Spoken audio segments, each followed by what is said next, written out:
A continuación, escucharemos un mensaje de la Palabra de Dios con Stanley Morales. Prepare su corazón. Comenzamos. Cierra sus ojos conmigo, por favor. Le suplico que le pida a Él que le hable a su corazón. Cierre sus ojos, por favor. Gracias, Padre, en esta tarde por la vida de cada uno de mis hermanos que están acá. Porque el estar aquí, Dios, a esta hora, es que estamos demostrando que tenemos hambre y sed de ti. Ayúdanos en esta hora, Espíritu Santo, a que sea tu palabra la que venga a tiempo para ministrar nuestros corazones. Que en este momento mis hermanos estén orando, Dios, te estén pidiendo que tu Espíritu Santo les hable. Que si tenemos problemas en este momento, en este instante, no nos dejemos robar la bendición de escuchar tu palabra, de escuchar a tu Espíritu ministrarnos, porque ella tiene poder para cambiarnos. Bendícenos a todos, Dios, en el nombre de Jesús. Amén y amén. Cuenta una historia acerca de un navegante que él acostumbraba, ¿verdad?, ir siempre al alta mar. Él, dentro de sus hobbies, era eso, dedicarse a viajes en alta mar. Cuando de repente, en uno de esos días en los que menos esperaba, comenzó una gran tempestad a azotarlo, al punto que le dio vuelta a la embarcación en la que él andaba. La embarcación en la que él se conducía tenía un sistema moderno, GPS, un localizador. Pero fue tanta la tempestad que hizo que el GPS no funcionara. Porque pasaron los días y nunca llegaba alguien a ayudar. Se le fue acabando el agua potable, se le fueron acabando los alimentos, se fue acabando la esperanza, y el sol incandescente hacía que él se estuviera deshidratando, pero también estuviera muriendo. Ya no tenía esperanzas, ya no había para él ningún motivo para seguir creyendo que iba a sobrevivir a esa tempestad que le había llegado. Pero ya cuando sus ojos estaban casi por cerrarse, ve a lo lejos que venía un buque rescatista, y de donde menos sintió, volvieron sus esperanzas a salir a flote, porque el buque rescatista significaba para él que había una esperanza para su vida. Y lo mismo hace el Señor Jesucristo con todos nosotros. Hay momentos en nuestra vida que vienen tempestades donde, seamos honestos, no se ve por dónde vamos a salir y no se ve la luz. Al contrario, nuestros ojos ya están cerrándose. Pero en esta tarde el Señor quiere recordarnos que Él es nuestro rescatista y viene a sacarnos de la tempestad. Yo quiero hablar en esta tarde de este mensaje: paz en la tempestad. Paz en la tempestad. Paz en la tempestad. Mateo capítulo 8, verso 23 al verso 27. Mateo capítulo 8, versos 23 al 27. Siempre le pedimos que mantenga su Biblia abierta para que vaya subrayando, anotando algo que el Espíritu Santo le vaya ministrando a lo largo de la enseñanza. Paz en la tempestad. Paz en la tempestad. Mateo capítulo 8, versos 23 al 27. Vean lo que dice la Escritura. Y entrando él en la barca, sus discípulos le siguieron. Y he aquí que se levantó en el mar una tempestad tan grande que las olas cubrían la barca, pero él dormía. Y vinieron sus discípulos y le despertaron diciendo: Señor, sálvanos que perecemos. Él les dijo: ¿por qué teméis, hombres de poca fe? Entonces, levantándose, reprendió a los vientos y al mar, y se hizo grande bonanza. Y los hombres se maravillaron diciendo: ¿qué hombre es este que aún los vientos y el mar le obedecen? ¿Qué hace usted o qué hago yo cuando vienen las tempestades? ¿Sabemos qué hacer para que haya paz en medio de esa tempestad? Paz y tempestad son dos palabras que no se asocian, que no tienen lógica una con la otra. Porque cuando usted escucha o busca qué es una tempestad en el diccionario, para tener un concepto más amplio, dice que es una tormenta tan grande que suele muchas veces no acabar, pero que mientras está durando, destruye, deja cosas sin vida, se lleva lo que encuentra a su paso.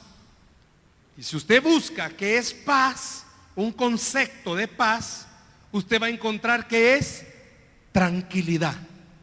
¿Qué asociación hay entre paz y tempestad? Eso es la diferencia que quiere hacer Jesús en nuestra vida. Que no hay lógica para la paz en la tempestad, pero que Él puede ser tu paz en tu tempestad.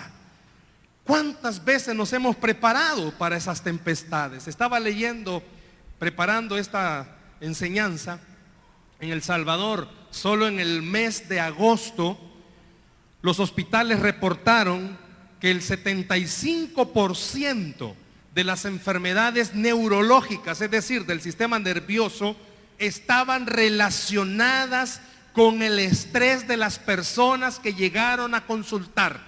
¿Y sabe cuántas personas? Es una estadística que ellos tienen en la red pública de salud.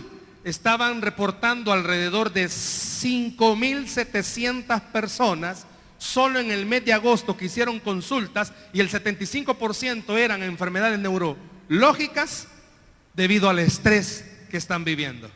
Estrés por situaciones económicas, estrés por situaciones familiares, por salud, por la situación en la que nos encontramos. Muchas veces nos preocupamos, usted y yo, más de la cuenta. Muchas veces nos preocupamos, si somos honestos, hasta por cosas que no tienen razón. Muchas veces vivimos tan preocupados por cuestiones, no tenemos vehículo, estamos preocupados porque la gasolina no baja. Nos preocupamos por cosas que no tienen sentido. Pero regularmente, los que venimos a la iglesia, nos preocupamos por cosas que sí tienen sentido. Es preocupante para una familia ver que las cosas no cambian. Es preocupante ver que la situación económica está difícil. Es preocupante para una esposa de la noche a la mañana quedarse sola con sus hijos porque el esposo quizás tomó una mala decisión. ¿Cómo hacemos para salir de estas situaciones? ¿Cómo hacemos para tener paz en medio de lo que estamos viviendo? A lo largo de esta semana, también platicando con miembros de las células del ministerio que tenemos con mi esposa, es una de las palabras muy recurrentes: necesidad de paz. Necesito paz cuando voy manejando. Sabe que casi choco porque no tengo paz.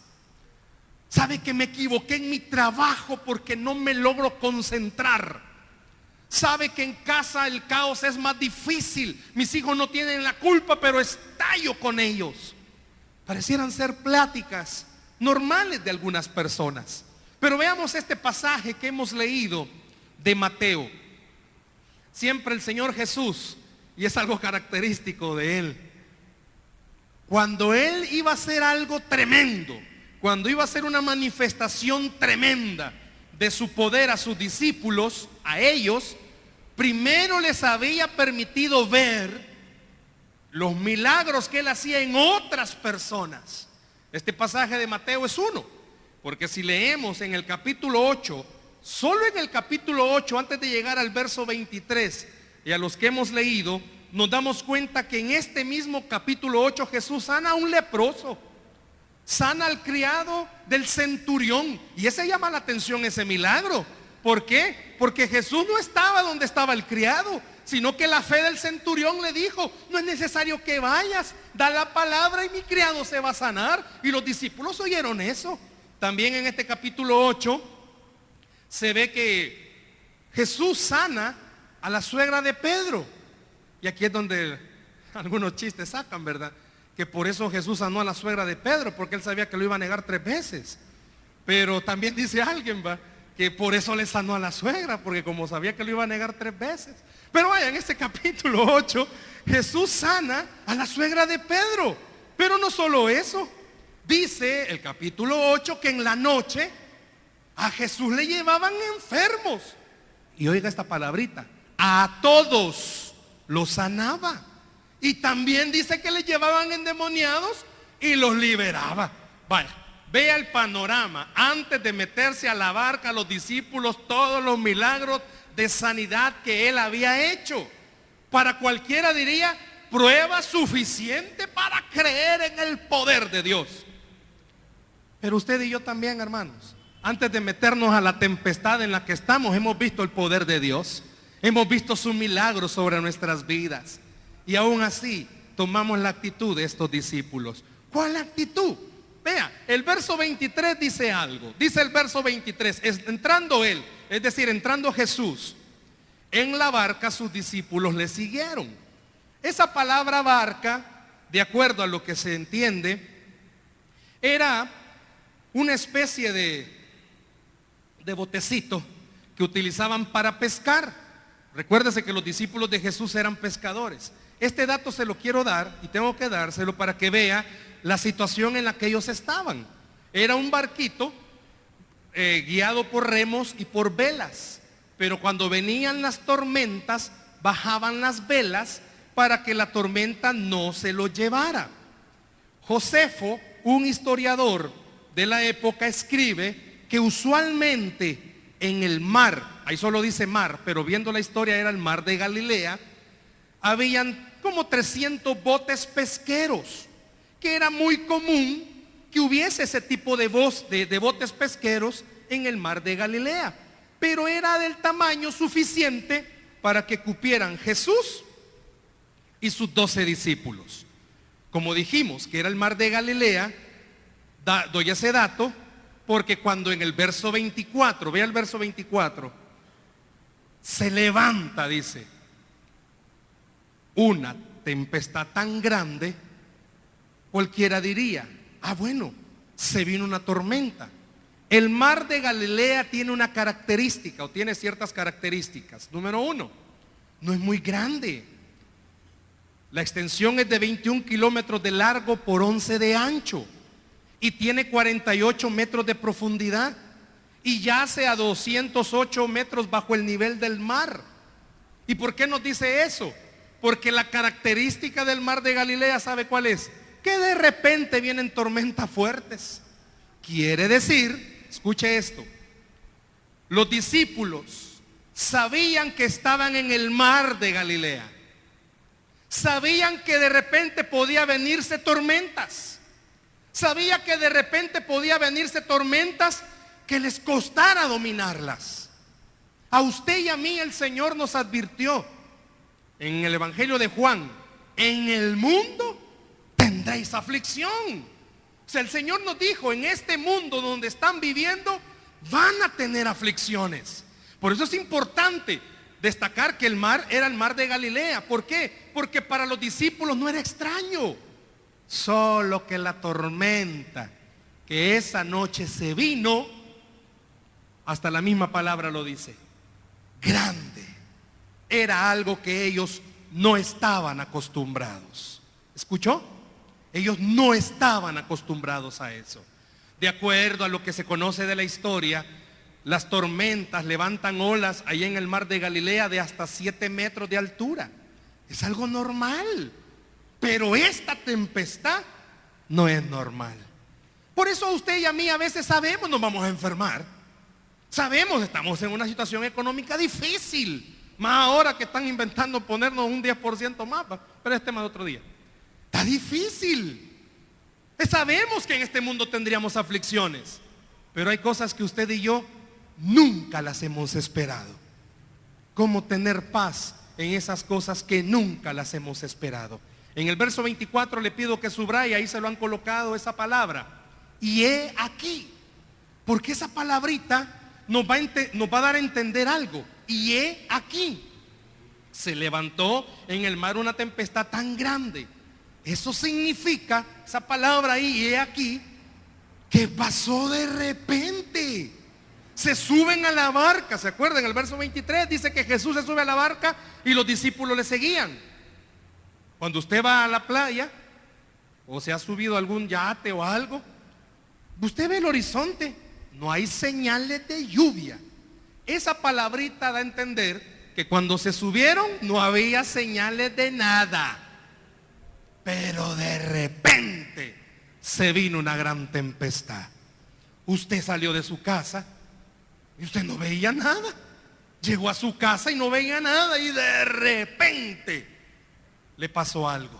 Estaban en casa y de repente sucedió un problema. O en cualquier situación. Esa palabra quiere decir, era algo que ni se veía llegar.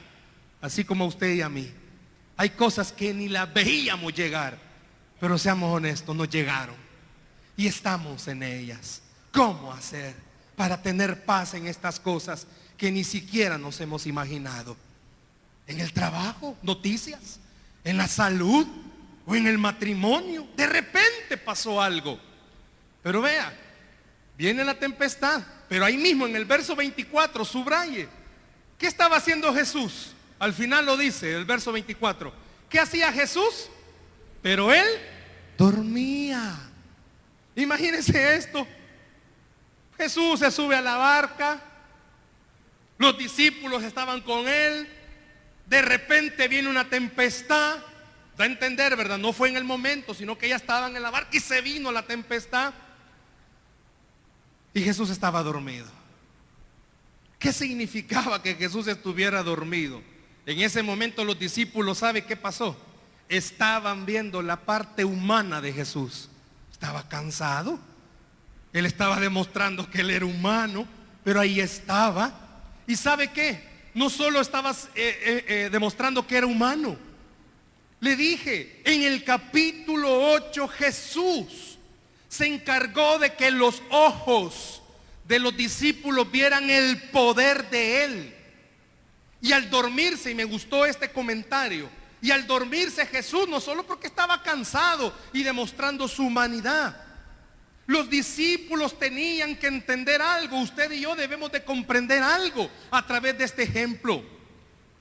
Los discípulos tenían ahí al hacedor de milagros, y solo la presencia del hacedor de milagros debería de haber significado para ellos tranquilidad en esa tempestad.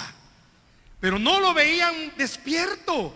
Y Jesús estaba queriendo enseñarnos algo a usted y a mí. Él no hace milagros, fíjese bien, ahí solo despierto. Él puede hacer milagros en cualquier estado, porque Él es un Dios de milagros. Y lo que muchas veces a usted y a mí nos pasa es esto: oramos y no lo sentimos. Pero Dios quiere que usted y yo recordemos, Él ahí está. Y si Él ahí está, tendría que ser sinónimo de tener paz, porque Él es el que hace milagros, porque Él es el que produce paz cuando viene la tempestad. Muchísimas veces quizás nos hemos sentido como estos discípulos. Ellos estaban desesperados. Da a entender este pasaje que ellos estaban desesperados y que ellos necesitaban que Jesús hiciera algo.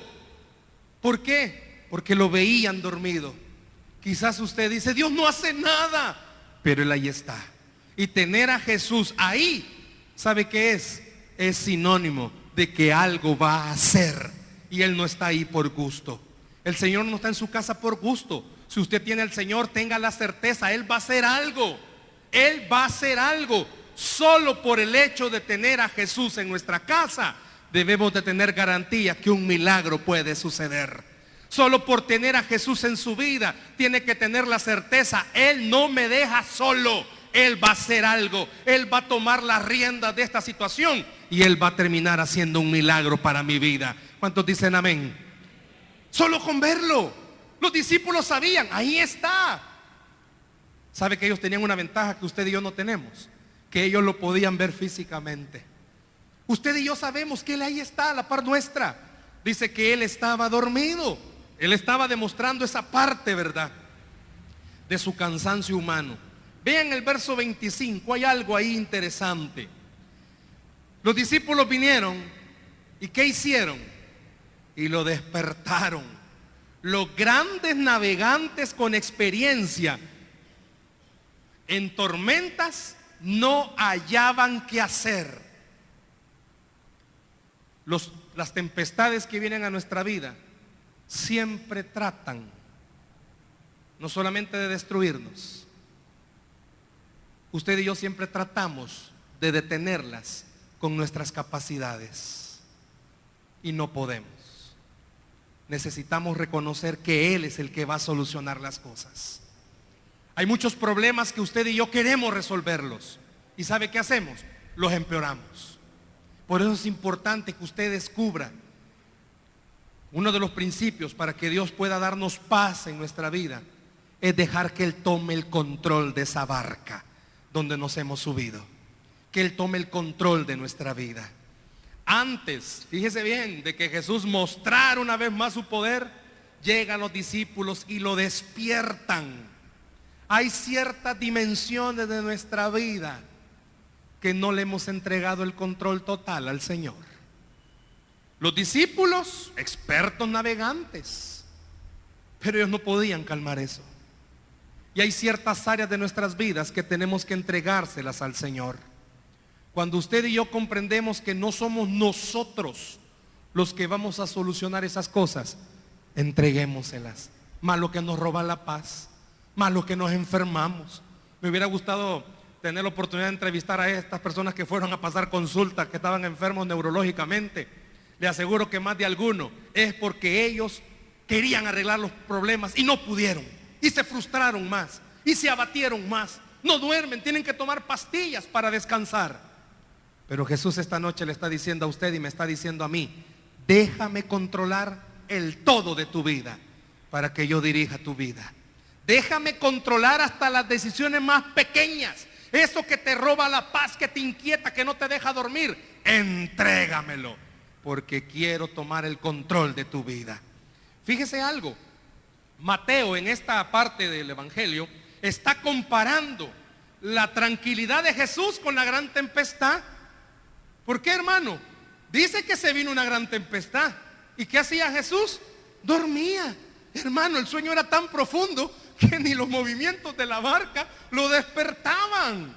Yo tengo un sueño profundo, que si una bomba la estallan a la par mía, pienso que es un zancudo que anda ahí. Jesús tenía un sueño profundo, ni eso lo despertaba. Mateo se encarga de ilustrarnos la tranquilidad de Jesús con la situación de los discípulos. ¿Sabe por qué? Porque Jesús es paz, Él es tranquilidad, Él calma, Él tranquiliza. Pero nosotros los humanos nos abatimos, nos desesperamos, no hallamos qué hacer, nos comemos las uñas, los dedos y los huesos, no hallamos qué hacer, nos quebramos los dedos, nos preocupamos, lloramos, nos abatimos, no comemos, o al contrario comemos de más. ¿Por qué? Porque nos preocupamos. Mateo se encarga de demostrar: póngase del lado de Jesús, que Él le va a dar paz, Él le va a dar tranquilidad, Él le va a ayudar a tomar decisiones sabias, Él va a evitar que usted meta, denle el aplauso al Señor, que usted meta un error más a su vida. Mateo se encarga de decir: Jesús es paz. Fuera de Jesús no hay paz. El poder de Jesús, dice el comentarista que habla de este pasaje, el poder de Jesús estaba demostrando aún dormido. ¿Por qué dormido? Porque a todo aquel que ha decidido entregarle su vida a Jesús y confiar en Él, puede dormir tranquilo y puede dormir en paz, porque Dios es un Dios de paz. Hermanos, póngase a pensar esa barca cómo se movía. Ha de haber sido un azote fuerte, pero ni eso lo despertaba, porque Él es paz. Permita que a pesar de que su vida tenga muchos vientos turbulentos, usted tenga paz. No importa que se levante un tsunami con su vida, tenga paz, porque tiene al Dios de paz de su lado. Dice que lo despiertan. ¿Qué hace en el verso 26? Si hubiera sido salvadoreño quizás le dice: ¿por qué me despertaron? Pero vea lo que dice en el verso 26. Cuando Jesús se despierta, ¿qué es lo primero que les dice? Y ahí se lo han subrayado: ¿por qué teméis, hombres de poca fe?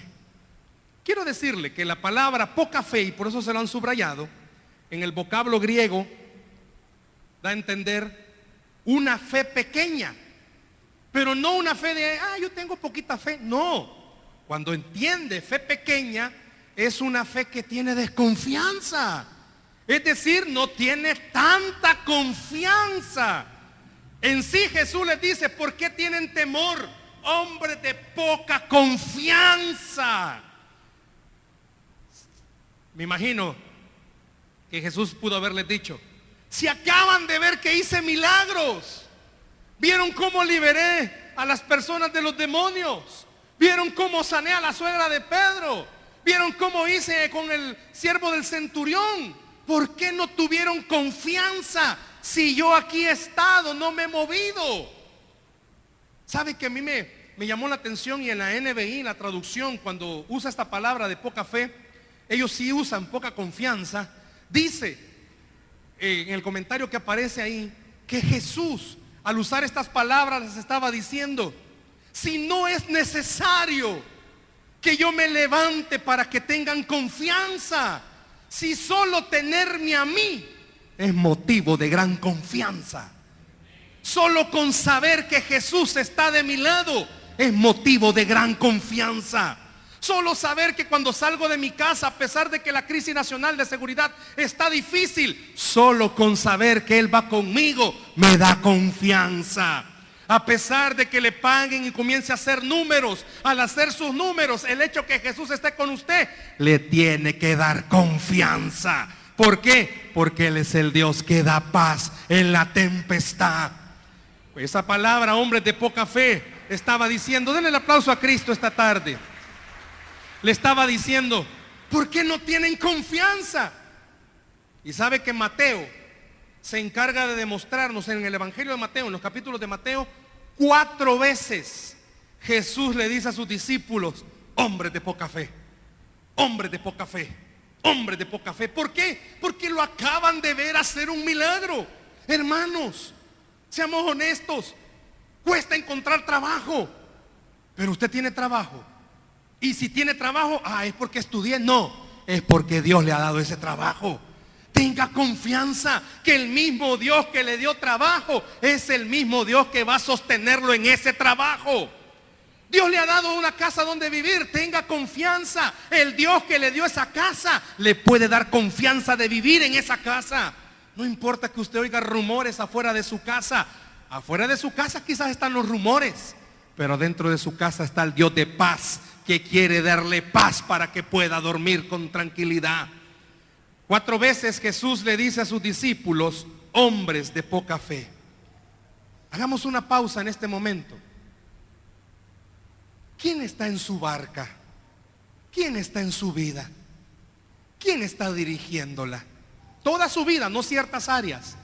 ¿Quién está dirigiendo toda su vida? ¿Qué tempestad es la que usted está viviendo? No importa cuál sea la tempestad.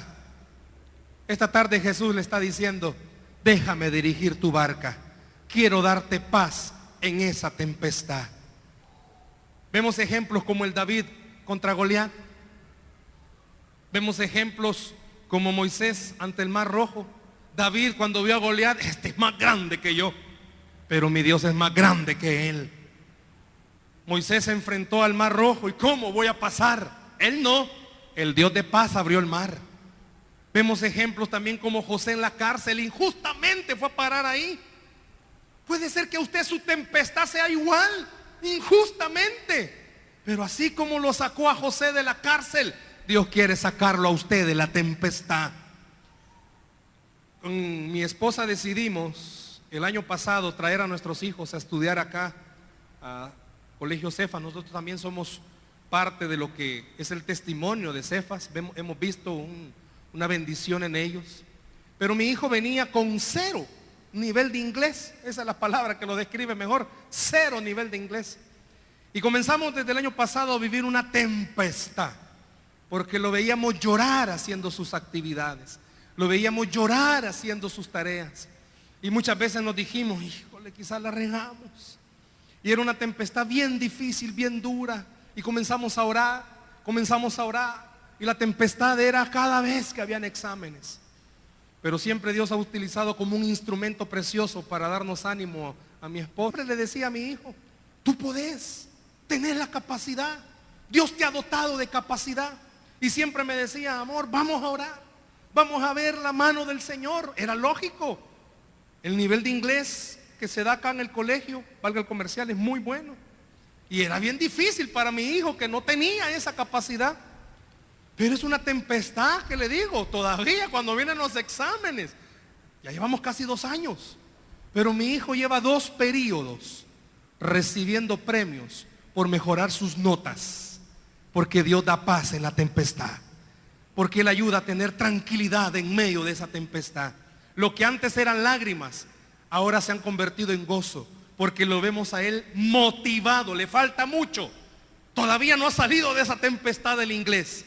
Pero hemos visto en su vida algo. Él confía en el Dios de paz. Y servir en la iglesia le ha servido tanto a él, porque le ha hecho entender esto.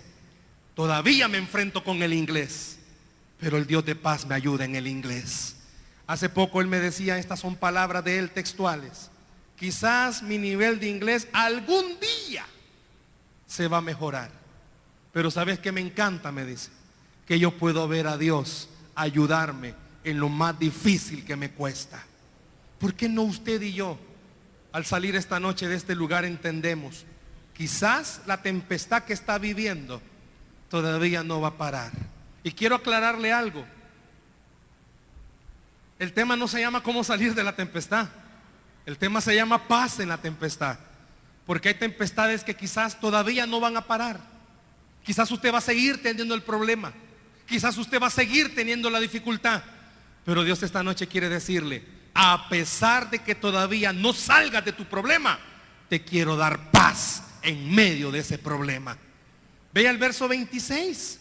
El verso 26 dice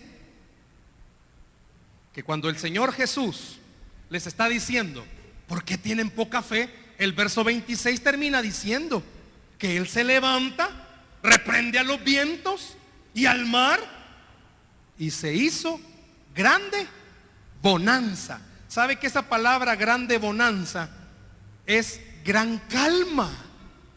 De repente se vino una gran calma. Y eso es lo que Dios esta noche quiere decirle. Sé que no sabes cómo salir, pero déjame darte calma en medio de tu tempestad. Sé que no le hallás la puerta, pero déjame darte calma en medio de esta tempestad. Pero la pregunta es, ¿y cómo hacerlo? Bueno, hermanos, si ya nos describió y nos mencionó todo esto del verso 23 en adelante, ¿cómo hacerlo? Quiero llevarle a la parte aplicativa. ¿Cómo entonces tener paz en medio de la tempestad? ¿Cómo poder tener paz? Si ya vimos que los discípulos se atravesaron por algo que muchas veces usted y yo también vamos a atravesar. ¿Quiere tener paz? ¿Quiere tener tranquilidad? ¿Quiere tener calma? Lo primero, Jesús tiene que estar en su barca. Usted tiene que tener a Jesús como su Señor y Salvador. Y esa es la pregunta de esta noche. Y usted tiene a Cristo en su corazón. Tiene la seguridad de tenerlo a Él como su Salvador. ¿Por qué? Porque el hecho de tener a Jesús en mi corazón es sinónimo que el Dios de paz mora en mi vida. ¿Usted lo tiene? Si usted lo tiene, entonces haga lo que el Señor le estaba diciendo a sus discípulos. No tenga poca fe, tenga confianza. Entréguele todas las áreas de su vida al Señor. Sus hijos, matrimonio, trabajo, salud, finanzas. Deje que el Dios de paz le diga cómo salir de su tempestad. Deje que el Dios de paz le diga cómo salir de sus problemas. Yo no sé cuántos esta semana han querido tirar la toalla. Por eso esta noche Dios le está diciendo, no tires la toalla, mejor tira tu vida en mis manos, que soy el Dios de paz y te puedo ayudar. Es importante que usted esta semana, yo no sé qué tempestad se va a enfrentar. Yo no sé si su esposo es la tempestad, yo no sé si sus hijos son la tempestad, yo no sé si el jefe es la tempestad, pero esa tempestad usted no va a poder. Dios le está diciendo, yo te voy a dar paz para enfrentarte esa tempestad. Deje que esta noche Dios le dé paz. Número 2, ya que tiene a Cristo en su corazón, tenga fe. Pero sabe que la fe es algo que usted y yo no lo producimos. Lo produce el Espíritu Santo. Y si es algo que el Espíritu Santo lo produce, entonces tiene que mejorar su relación con Dios. No deje de congregarse. No deje de venir a la iglesia. No sé si me va a entender esto, pero debería de ser un delito para usted no congregarse. No se dé el lujo de no venir a la iglesia. Esa es la mejor forma de mejorar nuestra relación con el Señor. Congregarnos, venir y recibir la palabra. No negocie el día del culto, que sea importante para usted. ¿Quiere tener paz en su tempestad? Hermanos, perdone, ¿verdad? Pero en la hamaca no va a encontrar la paz. Venga siempre a la iglesia, congréguese, pero no solo se congregue, lea la Biblia. Se lo pusimos. Estas herramientas que la iglesia le está dando, ¿sabe qué hace? Aumenta la fe en su corazón. Lea la palabra en la familia, instruya a sus hijos en la palabra, usted mismo lea la palabra, aliméntese. La iglesia tiene un culto de doctrina los martes, venga, aliméntese. Eso le permite aumentar la fe. ¿Para qué? Para cuando venga la tormenta y vengan las cosas que usted no se esperaba, usted recuerde, no veo salida, pero Dios está conmigo y Él es el que me va a enseñar la salida. No veo por dónde, pero Él está conmigo y Él me va a decir cómo. Venga, congréguese, estudie la palabra.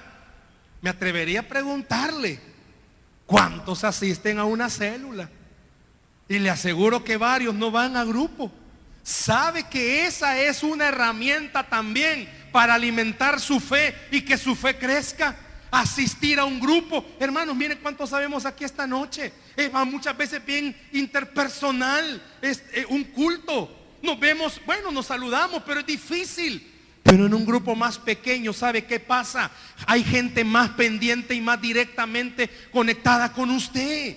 Necesita ir a un grupo que se alimente y comparta con otros. ¿Para qué? Para que el otro le diga, voy a orar por vos, pero ¿sabes qué? Mejor oremos ahorita porque el Dios de paz te va a ayudar. Aquí es bien difícil, vamos a pasar al frente, pero a algunos no les conozco. Pero en una célula le conocen bien. Es debido a muerte ir a un grupo. ¿Oyó? Es debido a muerte ir a un grupo. Porque estar con personas más cercanas me permiten entender. Otros están pasando por problemas como yo, pero a ellos Dios les ha ayudado. También a mí Dios me va a ayudar.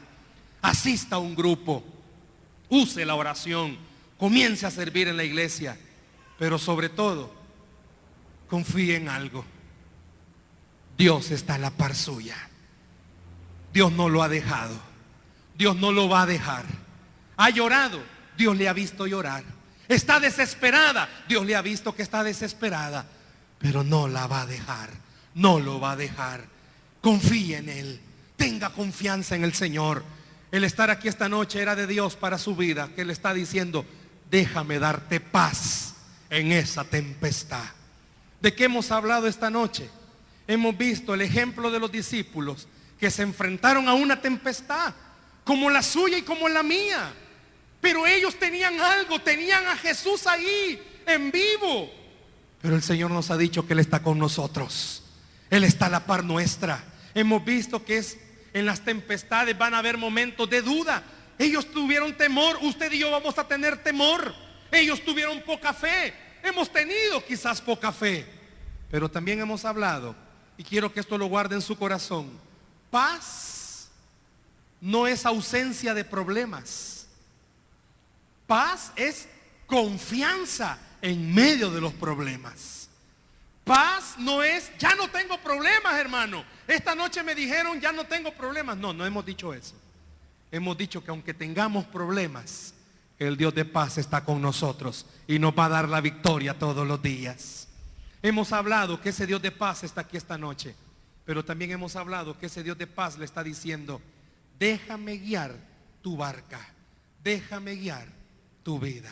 El Dios de paz está aquí esta noche. Dele un aplauso al Señor, por favor, en esta hora.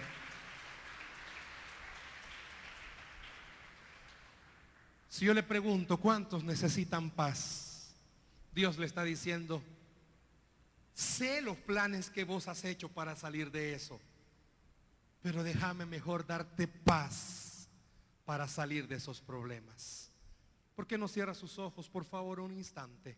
Cierre sus ojos un momento, por favor. Cierre sus ojos un momento. Dijimos que había un requisito y era tener a Jesús en el corazón.